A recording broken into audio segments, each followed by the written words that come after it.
you have been kind of trying to, I think, correct people's perceptions in regards to her Mm. and how much you think that she is overrated. The West wants to kind of view her as this heroic figure. I mean, these things are always kind of placed into simplistic Mhm. narratives for the outside world, but there was quite a lot of oppression going on of Rohingya Muslims while she was in a position of influence. Why is Aung San Suu Kyi so overrated, and what should people realize about her? Well, they should realize that the political party she leads was established by the ex-commander in chief of the army that she supposedly arrayed against, that her father founded, and which she has said in an interview that she is fond of. And Hmm. essentially, her party and the sort of faction she represents have more in common with the interests of the military than not. And that you could really view this as a kind of intra-elite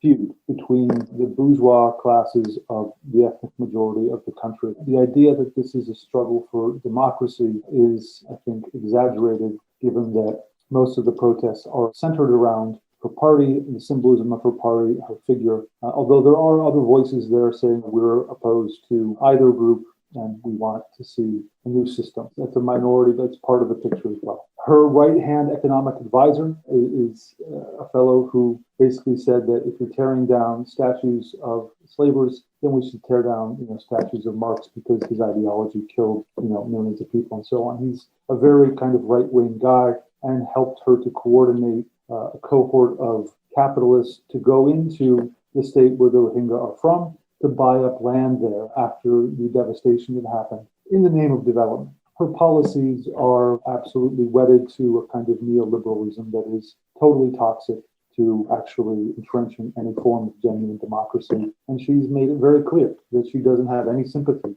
for the Rohingya as victims of the army's genocide, which she went to The Hague to, in person, to wide acclaim. She went to The Hague to defend the military against the charges they're facing in international courts there of genocide. So she's just lost at the bad hand that she freely decided to pick up in a rigged game. Right, right.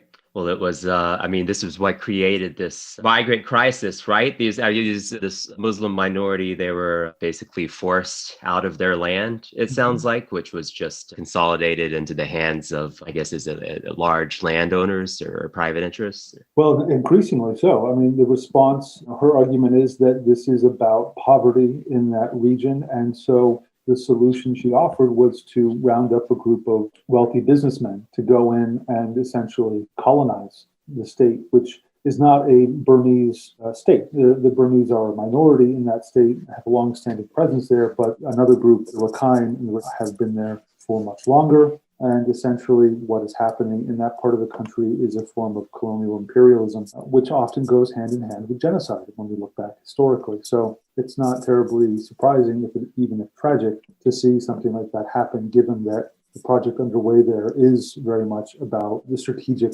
access to the Bay of Bengal and the resources that state has. So I think that's definitely part of the picture that needs to be better understood. And unfortunately, it doesn't look like they will be going home anytime soon, whether it's under the NLD government in Aung San Suu Kyi or the military. And the world has sort of stepped back and let that recede into the headlines be forgotten. But there's still the world's largest refugee camp on the doorstep of Burma, where people are languishing every day and watching what's happening inside of Burma now, with a mixture of support for resistance to the coup, as well as feeling like, well, Aung San Suu Kyi has gotten what she deserves. So there's a mixture of emotions. And just kind of bringing us back to where we started, these were two ethnic groups that were kind of thrown into things together here because of British colonization and the Western colonists carving up this area. I mean, much like they did in the Middle East. And you had these geographic lines that were drawn, putting various ethnic groups within the same nations who had various tensions with each other. You think that's a good metaphor here for